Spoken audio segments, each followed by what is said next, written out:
En el capítulo anterior, el Frente Popular y la conspiración contra la República. El Frente Popular gana ajustadamente las elecciones y retorna al gobierno. La conspiración militar se acelera y crece la tensión social y política. El asesinato del dirigente falangista José Calvo Sotelo provoca el pronunciamiento militar del 18 de julio de 1936. España queda dividida en dos. Comienza la Guerra Civil.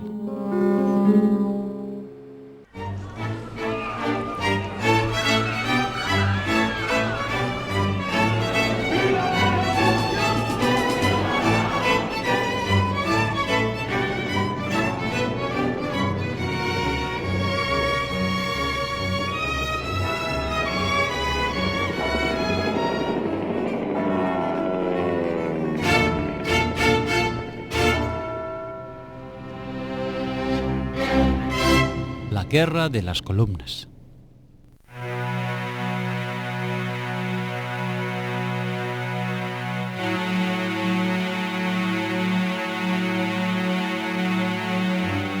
El pronunciamiento del 18 de julio de 1936 fracturó España en dos mitades irreconciliables y con una paridad de fuerzas que hizo inevitable la guerra civil.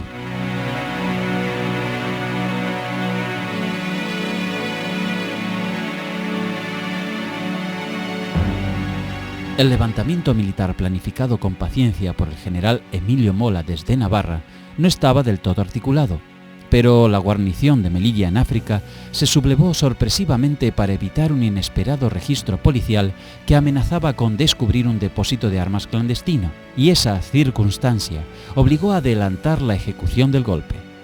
Para colmo, el fracaso de la rebelión en Madrid, Barcelona, Bilbao y Valencia alteró los planes de los conjurados. Mola envió dos columnas hacia la capital española, una desde Valladolid y otra desde Pamplona. El control de Madrid era fundamental para lo que imaginaban como un rápido descabezamiento del gobierno y una represión enérgica de cualquier resistencia. El problema inmediato se centró en tratar de que el grueso de las tropas coloniales, eventualmente aisladas en Marruecos, pasaran a la península, consolidaran la situación del general Gonzalo Queipo de Llano en Andalucía y atacaran Madrid por el sur, mientras Mola lo hacía por el norte. Enrique Lister Forján, militante comunista, voluntario de las milicias populares, conductor de la 11 División y luego del 5º Cuerpo de Ejército, ha expresado: los políticos de los diferentes gobiernos republicanos dejaron intacto el ejército con sus mandos fascistas, dejaron intacta la tierra en manos de los terratenientes, dejaron intacto el poder de la Iglesia. Ellos tienen una tremenda responsabilidad en que se haya producido la sublevación. El proyecto de los conspiradores de descabezar a la República con un golpe súbito y coordinado había fallado. Pero los republicanos tampoco tenían el control de la situación. Ante los bandos en pugna se abría el abismo de la guerra civil, y el gobierno veía claramente que su única esperanza residía en el respaldo de los sectores populares. Por eso, el presidente de la República, Manuel Azaña, afirmó el 20 de julio de 1936. Es propósito del gobierno mantener firmemente, sin vacilaciones ni desmayos, la defensa del régimen republicano, apoyándose en el pueblo, que con tanto calor le presta su adhesión y aceptando agradecido su heroica cooperación.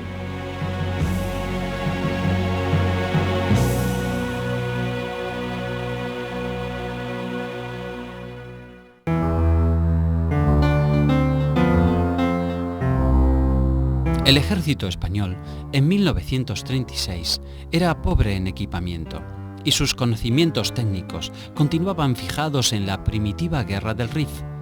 Su núcleo de choque más importante eran las tropas asentadas en Marruecos, acostumbradas a la guerra colonial contra adversarios mal armados y peor organizados, aunque maniobreros.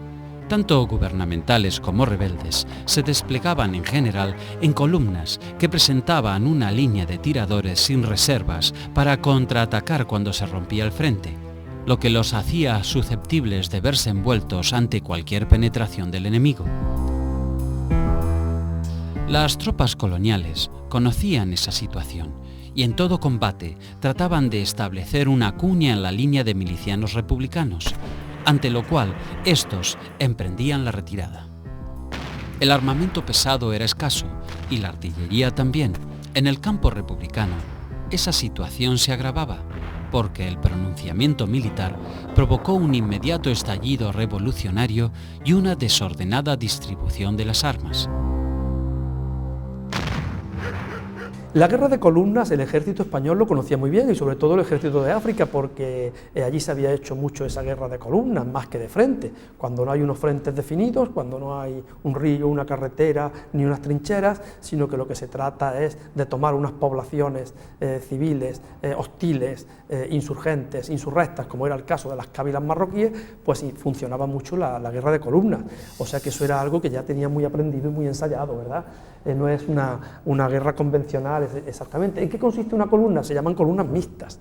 Una columna es una amalgama de distintos cuerpos, en porcentajes, digamos, variables. Es decir, hay infantería, hay caballería, hay algo de artillería, puede ser artillería ligera, algún mortero que tiene algún regimiento de infantería, o algunos cañones aportados por la infantería, algún carro blindado, que también los había ya, la Guardia de Asalto los tenía y los incorporan los sublevados. Es una amalgama en la que cabe en distintas dosis de cualquier cuerpo. Eso es una columna. En Cataluña, el gobierno de la Generalitat se vio desbordado por los anarcosindicalistas de la CNT y de otros grupos de extrema izquierda, que con más fervor revolucionario que organización se lanzaron en ofensivas desordenadas hacia Zaragoza y Huesca. Las columnas de milicianos eran indisciplinadas, iban mal armadas y en general carecían de una adecuada dirección, pues respondían a jefes carismáticos, fogueados en la lucha sindical, pero sin conocimientos militares para un enfrentamiento de esta naturaleza. Iban más dispuestos a promover la insurrección libertaria que a guerrear contra los rebeldes. El mítico dirigente anarcosindicalista Buenaventura Durruti fue un claro ejemplo de esa actitud. Participó de modo activo en el aplastamiento de la sublevación en Barcelona y luego al mando de una nutrida columna de milicianos, con más voluntad que organización. Marchó hacia Zaragoza y chocó con las tropas sublevadas a la altura de los Monegros, donde se estabilizó el frente. Pero Durruti estaba más interesado en extender la revolución social a toda España que en restablecer el mero orden republicano burgués. Además, no pudo o no quiso coordinar ningún plan conjunto con quienes estaban al frente de las otras columnas que salieron de Barcelona. En noviembre de 1936 se trasladaría a Madrid, donde fallecería como consecuencia de un disparo, aparentemente una bala perdida. Si bien nunca quedó claro si la muerte fue accidental, a partir de entonces fue un mártir para sus compañeros. Yo he conocido a Durruti de niño, era amigo de mi padre, tengo escrito sobre ello. Para mí, cuando era niño, Durruti era uno de mis héroes, o sea que no es vuelta. Tengo la historia muy simple. Cuando llega a la defensa de Madrid, voy con mi padre, de la mano de mi padre, ahí a la calle Miguel Ángel, donde había un cuartel, y subo, y estaba allí Durruti rodeado, había venido a eso, y se quitó, después de hablar con mi padre, se quitó su pañuelo rojo y negro de CNT, me lo puso en el cuello, y me dice, para que seas tan buen luchador como tu padre. Lo cierto es que en Cataluña, el Estado parecía haber desaparecido. Era imposible recibir refuerzos. Casi todas las tropas que constituían la guarnición estaban disueltas y el panorama era dominado por numerosos e incontrolables milicianos en armas. Cualquier acción efectiva parecía improbable, porque las municiones eran escasas. Gran parte del armamento quedó en la retaguardia empleado en tareas de control y los oficiales republicanos no podían hacerse obedecer. La sublevación en zona republicana lo que provoca es el desmoronamiento, digamos, de las instituciones del Estado y una creación y el surgimiento de una situación de mezcla de poderes de diverso tipo. Un poder legal, el republicano, que oficialmente más o menos respetan las milicias, pero son las milicias las que de alguna manera han acabado con la sublevación en la calle, y se han hecho con armas y tampoco, digamos, las entregan y organizan sus propios comités de vigilancia, y dentro de esos comités de vigilancia y de control control y de supuestas brigadas antifascistas, hay mucho delincuente común que se había puesto en la calle y que naturalmente utiliza esa situación de caos para robar, para el pillaje, ¿no? Y para, en fin, hacer todo tipo de barbaridades. En el campo rebelde, en cambio, el control militar evitó cualquier tipo de desorden, y hasta las estructuras milicianas, compuestas por falangistas y requetés, quedaron subordinadas a los militares profesionales. Cualquier desobediencia o indisciplina suponía el fusilamiento. Cuando en una zona manda Franco, manda el ejército, no manda nadie más. Y si alguien quiere más, se le llama al orden y ya está. En la zona republicana hay distintos proyectos democráticos, revolucionarios y en conflicto, ¿no? Por lo tanto, no hay esa unidad compacta. Pero también hay que decir que tampoco hay esa unidad compacta porque, entre otras cosas, la república es democrática hasta el final. Con todas las tragedias que pasan, sigue siendo pluripartidista hasta el final. Quiero decir que hay liberales, hay republicanos, hay demócratas, hay comunistas, socialistas, anarquistas. Los problemas principales de los sublevados eran la carencia de un mando único por la muerte del general José Sanjurjo, víctima de un accidente aeronáutico, y la imposibilidad, en los primeros días, de contar con las tropas africanas para plasmar una ofensiva a fondo contra Madrid. La defección de la Marina y de parte de la aviación impedía el paso del estrecho.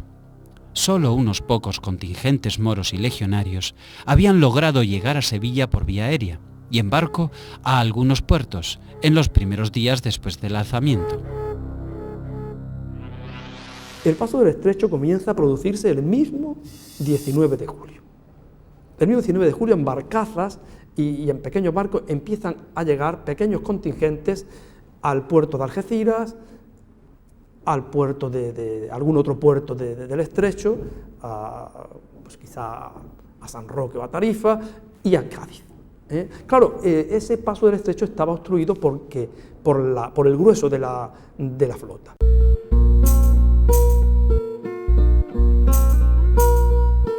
En la zona republicana, las estructuras sindicales más importantes, la UGT y la CNT, crearon sus propias organizaciones armadas y diseñaron sus planes de defensa o de ataque sin coordinarlos necesariamente con el poder político. El caos y la anarquía caracterizaron esas primeras semanas. Pese a esa situación crítica, el gobierno logró tomar la iniciativa y atacar con éxito a varios grupos rebeldes en las cercanías de Madrid, y frenar la ofensiva del general Mola, que desde el norte enviaba sus columnas contra la capital de la República.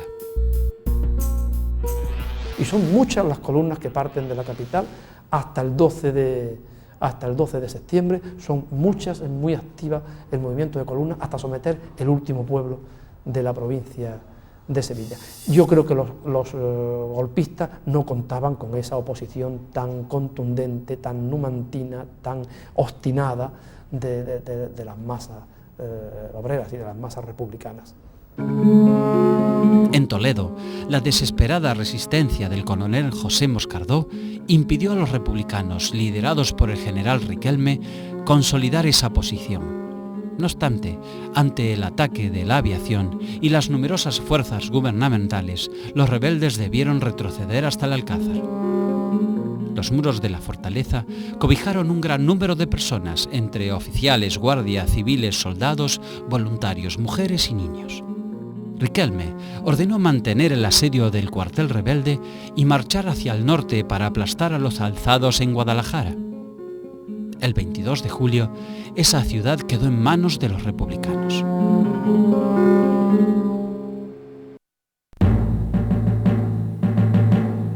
Las fuerzas gubernamentales, bajo el mando del general José Riquelme y López Bagó y del coronel Ildefonso Puigdengolas Ponce de León, se fijaron como objetivo inmediato mantener el control en Guadalajara, Alcalá y Toledo, y dominar los puertos de la Sierra del Guadarrama, cercanos a Madrid, para establecer una fuerte contención al avance rebelde.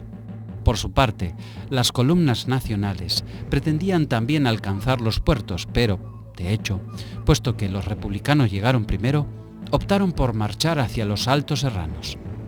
Mola organizó inicialmente 3 columnas. En Pamplona, la del coronel Alfonso Beorlegui Canet, que marchó hacia San Sebastián. En Valladolid, la del coronel Ricardo Serrador Santés, que se dirigió a Madrid, Alto de León. Y una tercera en Burgos, con el coronel Francisco García Escámez e Iniesta, que se encaminó a Madrid por Somosierra, tras una frustrada desviación hacia Guadalajara. La columna de Serrador se desplazó hasta el Alto de León, atacando a los republicanos que lo ocupaban. El combate fue feroz, y si bien los rebeldes tomaron el puerto, los gubernamentales solo retrocedieron un poco y mantuvieron posiciones defensivas. El teniente coronel Julio Mangada Rosenhorn encabezó una columna republicana, con la intención de situarse a las espaldas del coronel Serrador.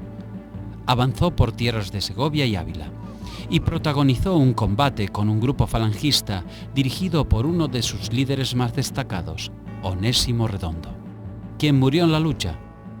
La columna de Mangada alcanzó finalmente Villacastín, desde donde trató de controlar la carretera del Alto de León a Valladolid, pero después, ante la falta de refuerzos, se replegó a posiciones propias. El frente de la Sierra de Guadarrama parecía estabilizarse, con el consiguiente fracaso para Mola, que vio frustrado su propósito de llegar a Madrid. Por otra parte, se vio obligado a ocuparse de los factores estratégicos que ponían en peligro su zona. El ejército republicano, diríamos que es un ejército que fue ganando progresivamente en capacidad. En capacidad se estructuró, fue asumiendo más la estructura de un ejército, frente a esa primera dinámica de las milicias. Y yo creo que hay unanimidad, especialmente entre los observadores militares. Diversas columnas republicanas habían partido de Bilbao y San Sebastián. Mola envió inmediatamente desde Pamplona una columna a las órdenes del coronel Beorlegui. Luego, por otro camino, dirigió hacia San Sebastián otras 2 columnas.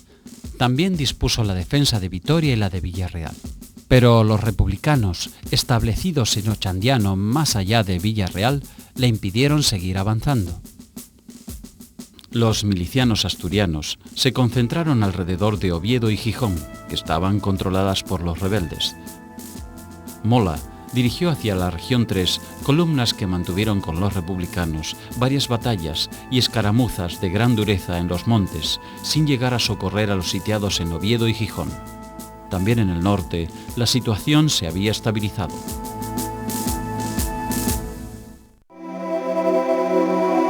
A finales de julio, parecía que la única actividad militar de cierta importancia estaba en Andalucía.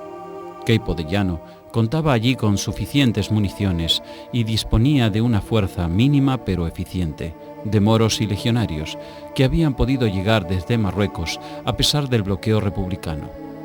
Pudo asegurarse así la posición rebelde en Córdoba, Granada y Huelva.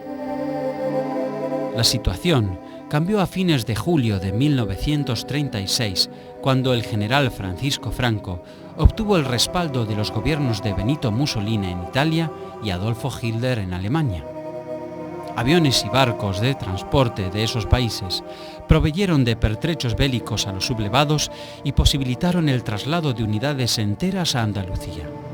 Hitler no autorizó por el momento a sus aviones a efectuar bombardeos, pero Mussolini sí lo hizo con los suyos. El apoyo de Hitler y Mussolini fue un apoyo que efectivamente lo consiguió Franco a través de sus enviados a Hitler, que llegaron, se entrevistaron con él el día 25 de julio en Alemania, y a través de las relaciones que estableció en Tánger con diplomáticos italianos. La base de cómo se consiguió este acuerdo pues es relativamente complicada, porque estaba antes la idea de que ya estaba preparada de antemano la ayuda italiana y alemana. No es así, no había Italia había ayudado a los conspiradores en otros momentos, pero no en ese. Primero fue el 25 de julio, esa misma noche, cuando los enviados por Franco a Alemania, la entrevista con Hitler, esa misma noche Hitler decide ayudar pues, con unos cuantos aviones que serán muy importantes porque posibilitarán precisamente el paso del estrecho de las tropas de Marruecos. Y Mussolini, diríamos que tarda un poco más en decidirse. Se va decidiendo progresivamente del 25 al 28, sobre todo cuando se da cuenta que las potencias occidentales no van a reaccionar. O mejor dicho, cuando se da cuenta que las potencias occidentales ya están dejando aislada a la República. Y cuando se da cuenta, bueno, pues que mandando 12 aviones y algo más, él piensa que puede ser una ayuda decisiva y rápida. Entonces rápida se equivoca, claro. El 5 de agosto, un pequeño convoy naval compuesto por un mercante y 2 motonaves de pasajeros, protegido por un pequeño guardacostas y un cañonero, comenzó a cruzar el estrecho con 2.500 hombres, armas y municiones. El convoy fue descubierto por un destructor gubernamental que hubiera podido hundirlos a todos, pero el convoy logró llegar a Algeciras gracias a la decidida resistencia de la débil escolta y la disuasión de 3 trimotores italianos Savoia 81, que con sus ametralladoras y picados pusieron en fuga al buque republicano. La pequeña escaramuza fue considerada una gran victoria naval, y la propaganda prefirió silenciar el papel jugado por alemanes e italianos y aludir a la situación como el convoy de la victoria. Lo cierto es que en esta circunstancia solo fueron transportados 2.500 hombres. De hecho, el traslado de los efectivos marroquíes de una orilla a la otra fue, en cierta medida, confiado a los transportes aéreos alemanes e italianos. Pero los Junkers Ju-52 solo podían transportar 12 o 14 hombres en cada viaje, y los Savoia SA-81 no transportaban personas porque eran aviones de bombardeo y ataque a tierra.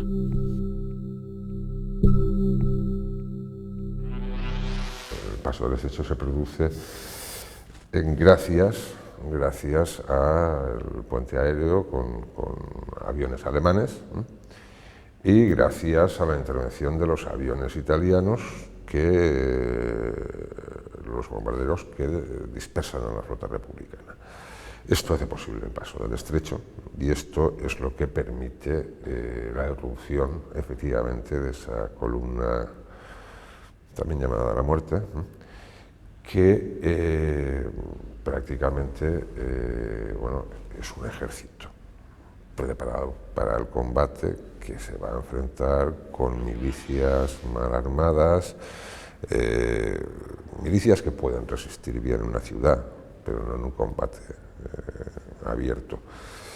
Y entonces, evidentemente, se convierte en una columna imparable, hasta el punto de que se piensa que el Madrid cae en octubre. Desde el paso del convoy de la Victoria, la navegación quedó expedita y así el grueso de las tropas pasó en barco. Además, los aviones no pudieron transportar artillería ni mucha carga. Sin embargo, la propaganda franquista exaltó la genialidad del primer puente aéreo de la historia. Ya sabemos cuál fue la operación, ¿no?, del 5 de agosto, mítica, pero no tan importante. Fue una operación en la que los golpistas hacen pasar un convoy, una expedición un poco más gruesa, un poco más importante. Y ese éxito es explotado por Franco, muy perspicaz en esos golpes de efecto. Este general tan joven y tan ambicioso, muy perspicaz, es aprovechado por Franco para trasladarse definitivamente a Sevilla. Con los refuerzos recibidos a partir del 5 de agosto, Queipo de Llano organizó 2 columnas que aparentemente apuntaban a consolidar el dominio sobre Andalucía, pero que en realidad tenían a Madrid como destino final. La ruta elegida, a través de Extremadura, era más larga, pero más segura y preveía reunirse con las columnas de Mola en Cáceres y desde allí marchar sobre la capital. Fue la última acción importante de Queipo de Llano en ese escenario. El desembarco de Franco, con el grueso del ejército colonial y su renovado prestigio por haber obtenido ayuda extranjera, lo catapultó con rapidez al control operativo de ese frente, que se movía sin encontrar resistencia apreciable. El 7 de agosto, Franco estableció su cuartel general en Sevilla.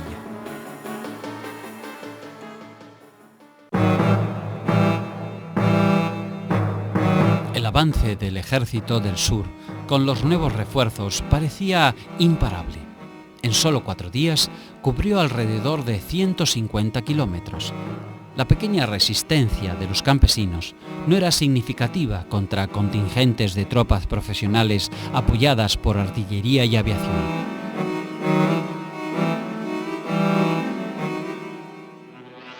Creo que el ejército ese que vino de África, con la legión y los regulares, especialmente la legión, y los regulares eran muy buenos también, pues ganaron porque tenían que ganar, porque es que además en el ejército republicano, o rojo, que yo le llamo republicano rojo indistintamente, pues los jefes de las unidades pequeñas, de tipo compañía y tipo así, pues eran revolucionarios importantes, gente echada para adelante, gente violenta, gente dura, pero claro, una cosa es ser duro y otra cosa es saber. El oficio militar es un oficio como todo cualquiera que se aprende o no se hace bien. Y claro, pues estos no lo hicieron bien. Franco confió el mando de las columnas que marchaban hacia Madrid al teniente coronel Juan Yagüe. Mérida capituló el 11 de agosto y la ahora rebautizada Columna Madrid avanzó sobre Badajoz. La represión había sido frecuente en los dos bandos, que preferían no hacer prisioneros. Mérida no fue una excepción y los gubernamentales fueron fusilados. Badajoz estaba defendida por 500 soldados y miles de milicianos al mando del coronel Puigdengolas, que había reducido a los rebeldes en Alcalá y Guadalajara. El 14 comenzó el ataque que duró hasta el día siguiente. Fue una batalla sangrienta, librada con medios y tácticas primitivas, plena de heroísmo y con una enorme cantidad de bajas. Cuando los defensores se rindieron, el furor de los rebeldes provocó otra masacre. Todos los militares, profesionales leales al gobierno, fueron fusilados, al igual que muchos carabineros y milicianos.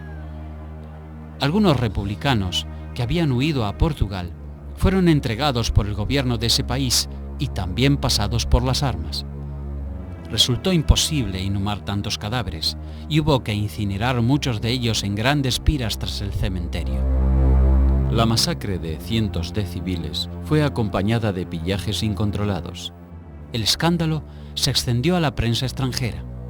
Ante un periodista que le preguntaba por los fusilamientos, el general Yagüe no dudó en declarar: Pues claro que fusilamos. ¿Qué esperaba? ¿Suponía que iba a llevar 4.000 rojos conmigo mientras mi columna avanzaba contrarreloj? ¿Suponía que iba a dejarlos sueltos a mi espalda y dejar que volvieran a edificar una Badajoz roja? Yagüe, entonces coronel Yagüe, ha declarado después que él no podía dejar a su retaguardia miles de prisioneros, ¿no? Pues entra dentro de la táctica de aquellos militares africanistas. Entra dentro de la táctica de aquellos militares africanistas, eso y otras tácticas más retorcidas, no solamente en esos casos como el caso de Extremadura, en que quieren avanzar muy rápido, el no dejar prisioneros sino liquidarlos, a los prisioneros republicanos. Eso no fue tan generalizado. Las columnas aquí en Andalucía fueron bastante menos mortíferas y fue mucho más mortífera después la represión de retaguardia, la represión hecha ya por las nuevas autoridades, por la Falange, por la Guardia Civil ya en la zona sublevada, ¿no? Pero en las tácticas africanistas entraban esas medidas drásticas. Mola en sus directivas lo había dicho: castigos contundentes, inexorables. Eso quiere decir muerte, eso quiere decir asesinato, eso quiere decir fusilamientos. En la zona franquista era un poco el sembrar el terror para que no pudiera la gente reaccionar. Si es que el terror duró en España hasta el año 60. La gente que había sido republicana en España en el fondo no se movía por el miedo. Tuvo que venir otra generación para que fuera antifranquista. Una juventud, los hijos de esos. O sea, sembrar el terror para no poder, que no reaccionara al enemigo. O sea, se quedaba encerrado. Lo de Badajoz y lo de Sevilla. En Sevilla, en Triana se fusilaba a diestro y siniestro, porque entonces era el barrio obrero. La caída de Badajoz ensombreció el ánimo republicano.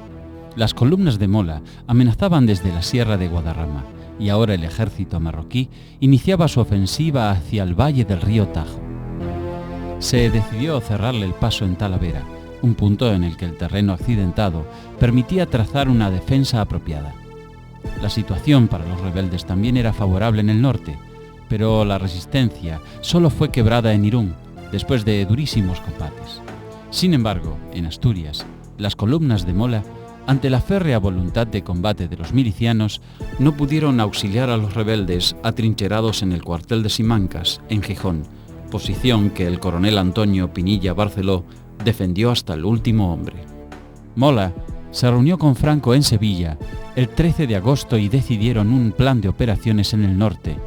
Acordaron que, para aislar a las fuerzas republicanas, debía tomarse Irún y después avanzar hacia San Sebastián.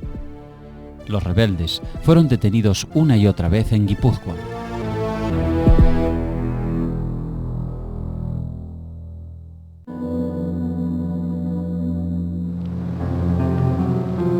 La posición clave de los republicanos en Irún era el fuerte de San Marcial. Los atacantes comenzaron su asalto el 26 de agosto apoyados por artillería, aviación y legionarios. La batalla fue el enfrentamiento más duro ocurrido hasta entonces. Duró hasta el 2 de septiembre ininterrumpidamente, tanto de día como de noche. Finalmente, las fuerzas rebeldes, bajo la dirección del coronel Beorlegui, tomaron la fortificación. Gran parte de la población civil huyó hacia el cercano territorio francés. Desde principios de agosto, el gobierno republicano se abocó seriamente a organizar un ejército capaz de enfrentar la amenaza rebelde, pero el presidente del Consejo de Ministros, José Giral, chocó con la realidad de la escasa representatividad de la coalición que encabezaba. Las estructuras de milicianos no estaban muy convencidas de dejarse conducir por los pocos cuadros de oficiales profesionales confiables que quedaban. Además, eran proclives a responder primero a las estrategias de sus partidos o sindicatos antes que a las necesidades de un gobierno que solo tenía influencia sobre el centro de España. A pesar de que la formación de batallones de voluntarios fue decretada el 2 de agosto, hasta septiembre no se formaron los primeros. Esas milicias se forman sobre todo a raíz del golpe. Se forman y cobran tal importancia porque la propia República, el propio gobierno de la República, disuelve legalmente y por decreto los regimientos militares. ¿Por qué? Por desconfianza hacia los militares profesionales. Probablemente esa medida pues también debilita, porque quizá debía haberse apoyado más el gobierno en los militares profesionales, pero claro, también hay que comprender que los que se han sublevado son militares y que sospechan que si mantienen a los regimientos con esos mandos pueden sublevarse también en la retaguardia republicana. El 16 de agosto, el poeta Federico García Lorca, que estaba en la casa de un amigo, el también poeta Luis Rosales en Granada, fue detenido por un grupo falangista. Rosales, partidario del alzamiento, trató de interceder ante el comandante José Valdés, que ejercía de gobernador civil en Granada, pero García Lorca fue fusilado en un barranco de Biznar el 19 de agosto. En esos días, los republicanos, bajo la dirección del capitán Alberto Bayo Guiraut, desembarcaron en Mallorca y, a pesar de contar con la ventaja de la sorpresa y con superioridad militar, no pudieron dominar la situación, víctimas de su propio desorden. A fines de mes habían perdido capacidad ofensiva y permanecían cerca del litoral, al amparo de los cañones de sus barcos, mientras que los rebeldes eran, por su parte, incapaces de expulsarlos. La situación en las islas parecía ser un empate. El general Miaja había concentrado cerca de Córdoba fuerzas procedentes de Levante y campesinos armados que se añadieron por el camino a la ciudad. Hacia el 20 de agosto, un destacamento de esas fuerzas, la columna dirigida por el comandante Pérez Salas, emprendió la marcha contra Córdoba. Estaba a 14 kilómetros cuando fue atacada por la aviación italiana. Si bien los gubernamentales no se retiraron, las numerosas bajas y la confusión de los sobrevivientes impidieron la conquista de la ciudad. A la imposibilidad de trazar una estrategia militar coherente, se sumó para Giral el rotundo fracaso diplomático que significó la negativa de Francia y Gran Bretaña a ayudar a la República.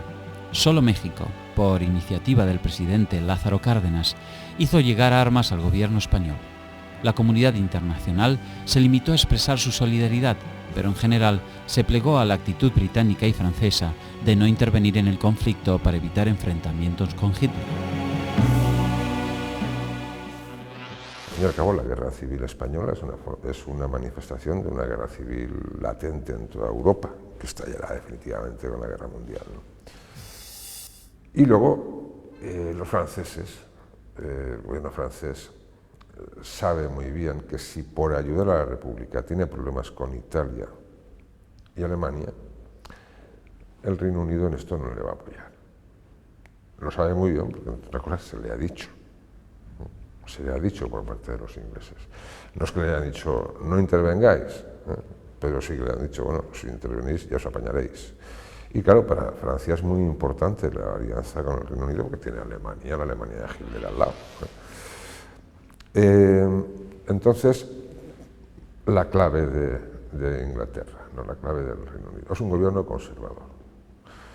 Desde el punto de vista político, ellos declaran la más estricta neutralidad, pero ellos quieren que ganen los sublevados. Ellos quieren que ganen los sublevados. Lo que pasa es que desde el punto de vista de la legalidad internacional ellos no pueden manifestar esto. Entonces, ¿qué es lo que plantean? Bueno, embargo unilateral de armas para España, lo cual significa castigar al gobierno legal, porque lo pone en el mismo plano que a los sublevados, y incentivar pues, las políticas de neutralidad. Se montará el comité de no intervención enseguida, por iniciativa francesa, asumir la no intervención, pero al principio con una clara voluntad, bueno, si ganan los insurgentes y cuanto antes mucho mejor. El ministro de Asuntos Exteriores del gobierno francés, Yvon Delbos, hizo llegar el 15 de agosto de 1936 una nota al embajador de Gran Bretaña en París, Sir George Clerk, definiendo la posición francesa que coincidía básicamente con la británica. El gobierno francés, deplorando los trágicos acontecimientos de que es teatro España, decidido a abstenerse rigurosamente de cualquier injerencia directa o indirecta en los asuntos internos de ese país, y animado de la voluntad de evitar cualquier complicación perjudicial al mantenimiento de las buenas relaciones entre los pueblos, prohíbe, en lo que le concierne, la exportación directa o indirecta, la reexportación y el tránsito con destino a España, posesiones españolas y zona española de Marruecos, de todas las armas, municiones y material de guerra, así como de todas las aeronaves montadas o desmontadas y de toda nave de guerra. El pacto de no intervención fue suscrito por Inglaterra, Francia, Italia y Alemania. No obstante ello, no significó ningún cambio en la política instrumentada por Hitler y Mussolini. Mientras los rebeldes recibían gasolina norteamericana y material bélico alemán e italiano en abundancia, como así también asesores y pilotos, los republicanos carecieron de pertrechos suficientes y la obsolescencia de su armamento se hizo sentir en el campo de batalla. Esto fue particularmente evidente en el aire. La aviación republicana dominó el espacio aéreo solo hasta que aparatos alemanes e italianos entraron en acción en forma masiva. Madrid ya no pudo dormir tranquila. Yo diría una cosa que a veces no se subraya con la fuerza necesaria. Realmente la Italia fascista le hizo la guerra a la República. No fue solo o no hablamos solo de una ayuda militar. De hecho, la Italia fascista estuvo en guerra con la República. Enviaba ayuda directa a Franco, tenía sus propios cuerpos de ejércitos, divisiones italianas en España que actuaban como ejército aliado. Decidía, a veces unilateralmente, bombardear las ciudades españolas, a veces unilateralmente. No es que ceda submarinos o barcos a la escuadra franquista, que sí que lo hace. Es que en el verano de 1937 se dedica a hundir barcos, hasta 30, creo que son 20 son objeto de ataques, en pleno Mediterráneo, no ya en las costas españolas. Buques soviéticos, británicos incluso. ¿Para qué? Para bloquear la llegada de armas soviéticas a España, pero en pleno Mediterráneo, en pleno mar abierto, diría. El 25 de agosto, el general Franco hizo pública una proclama amenazando a los ciudadanos de Madrid. Sabed, madrileños, que cuanto mayor sea el obstáculo, más duro será por nuestra parte el castigo. La mujer, en realidad, fue, sobre todo en Madrid, la que animó, aunque hay muchas fotografías, muchos actos que sale la mujer con mosquetones, con fusiles. Yo creo que más fue el apoyo moral que dio a los combatientes. Hay que tener en cuenta que entonces la mujer no era la mujer de ahora, que se habla para el ejército y todo. Era un apoyo pues, en los servicios, en sanidad, en Montreal. Pero en la zona republicana el apoyo moral fue muy grande de la mujer. Yo creo que incluso hubo mujeres que actuaron, pero en los primeros momentos, cuando supliendo a hombres que caían, porque en Madrid hay una cosa curiosa que yo oí hace poco, que había gente que iba al frente sin armamento, esperando que cayera alguien para coger su armamento. En la defensa de Madrid. O sea, ya está dicho todo con eso, vamos. No había material para todo el mundo, en la primera fase. Al día siguiente, Franco trasladó su cuartel general a Cáceres, zona que hasta ese momento había estado bajo el control de Mola, para estar más cerca de las operaciones. El desplazamiento de Franco no tenía solo motivaciones militares, sino que buscaba modificar el equilibrio político de los rebeldes, extendiendo su influencia a expensas de Mola. El 27 y el 28 de agosto, los Junkers Ju-52 bombardearon por primera vez en la historia una ciudad, Madrid. 4 días antes, habían atacado el aeródromo de Getafe, al sur de la capital española, y la conmoción resultante provocó otra tragedia. Los aviones de bombardeo enemigo, cuando bombardeaban Madrid, ¿qué hacían? Pues cuando ya casi a la hora de cenar, que venía la oscuridad, venía pues la aviación enemiga a bombardear y caían las bombas donde caían. Precisamente yo de esto he escrito una cosa que lo he publicado, una anécdota, que durante esa época había una escuadrilla que tenía un radar, que era un perro, que el perro con la anticipación de 2 minutos detectaba que la aviación enemiga venía, que daba suficiente tiempo a la gente a bajar a un refugio, pero bombardeaban igual, porque a aquella hora ya no despegaba ningún avión. Casi en forma simultánea, con el inicio del bombardeo de Madrid, se produjo un incendio en la cárcel Modelo, donde estaban detenidos alrededor de 3.000 presos políticos. Se corrió el rumor de que había sido un motín y la multitud madrileña clamó venganza. En los días siguientes, 80 de los rebeldes detenidos fueron ejecutados como represalia. El gobierno republicano tomó en esos días una medida que será durante años fruto de una interminable polémica: las reservas en oro de la República fueron llevadas a la base naval de Cartagena. Desde allí, una parte menor fue mandada a Francia y el resto fue enviado a Moscú para financiar la ayuda rusa que equilibraría la situación militar en el futuro inmediato. Esa decisión fue denunciada por los rebeldes, que vieron en ella una ocasión publicitaria importante. El presidente de la Junta de Defensa Nacional, Miguel Cabanillas, declaró el 25 de agosto: Interesa a esta Junta, en el orden moral, destacar una vez más el escándalo que ante la conciencia universal ha producido la salida del oro del Banco de España, decretada por el mal llamado Gobierno de Madrid. Al mismo tiempo que comenzaba el bombardeo de la capital, Yagüe incrementó la fuerza de sus columnas con nuevos refuerzos llegados de Marruecos, dirigiéndose a Talavera y encontrando en el camino fuerte resistencia republicana.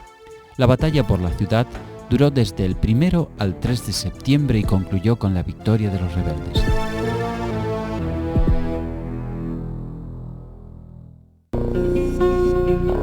La imposibilidad de las fuerzas republicanas para frenar el avance rebelde en Talavera provocó el derrumbe del gobierno de Giral, que dimitió. Como presidente de la República, Azaña había sostenido cuanto pudo a Giral, que era militante de su mismo partido, pero se imponía un gobierno capaz de dirigir a las milicias. Encargó entonces, el 4 de septiembre, la formación de un nuevo gobierno al dirigente socialista Francisco Largo Caballero. El 5 de septiembre, Largo Caballero asumió sus funciones como presidente del Consejo de Ministros. En esa ocasión, definió sus prioridades. El programa ministerial se cifra esencialmente en el firme propósito de adelantar el triunfo sobre la rebelión, coordinando los esfuerzos del pueblo mediante la debida unidad de acción, a fin de hacerlos más provechosos. A ello se subordinan cualesquiera otros intereses políticos, dando de lado a diferencias ideológicas, puesto que de momento no puede existir otro afán que el de asegurar el aplastamiento de la insurrección. El flamante presidente del Consejo de Ministros tendría que hacerse cargo de la defensa de una Madrid seriamente amenazada. De hecho, el 6 de septiembre se conoció una nueva proclama de Franco, nada tranquilizadora. Madrileños, el día de vuestra libertad está muy próximo. Si queréis salvar la vida y evitaros perjuicios irreparables, entregaos sin condiciones a nuestra generosidad. En el próximo capítulo, la batalla por Madrid. Franco demora el ataque para liberar Toledo y asumir el mando supremo de los rebeldes. El gobierno de Largo Caballero abandona la capital, mientras el general Miaja y el coronel Rojo planifican la defensa. Madrid resiste los ataques rebeldes y logra repeler las ofensivas destinadas a aislarla del resto de España.